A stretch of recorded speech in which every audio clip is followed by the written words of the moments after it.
మనం చెబుతున్న దశల్లో రవి, చంద్రుడు, కుజుడు ఈ 3 దశలు కూడా ఈ రామాయణంలో ఏ కాండలో ఏ అధ్యాయం చేయాలని చెప్పి పారాయణ చేసుకోవాలని మనం చెప్పాము.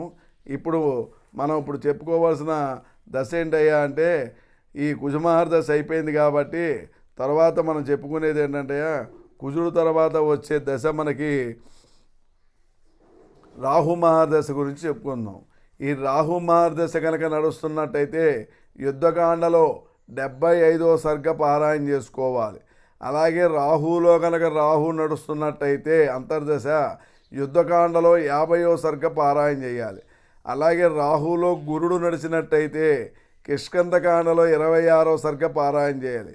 అలాగే రాహులో శని కనుక నడుస్తున్నట్టయితే సుందరాకాండలో 47వ సర్గ పారాయణ చేయాలి. అలాగే రాహులో బుధుడు నడిచినట్టయితే యుద్ధకాండలో 120వ సర్గ పారాయణ చేయాలి. అలాగే రాహులో కేతు కనుక నడిచినట్టయితే బాలకాండలో 76వ సర్గ పారాయణ చేయాలి.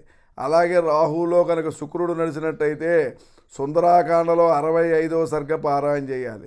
అలాగే రాహులో కనుక రవి నడిచినట్టయితే బాలకాండలో 70వ సర్గ పారాయణ చేయాలి.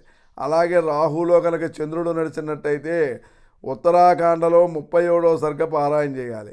అలాగే రాహులో కనుక కుజుడు నడిచినట్టయితే ఉత్తరాకాండలో 16వ సర్గ పారాయణ చేయాలి.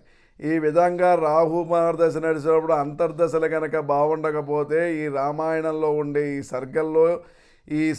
ఈ కాండాల్లో కనుక ఈ సర్గను మనం పారాయణ చేసినట్టయితే మనకి రాహు యొక్క ప్రభావం ఎక్కడా కూడా తీవ్రత లేకుండా అనుగ్రహాన్ని పొందగలుగుతారని చెప్పి మీకు తెలియజేస్తున్నాను. జై శ్రీరామ్.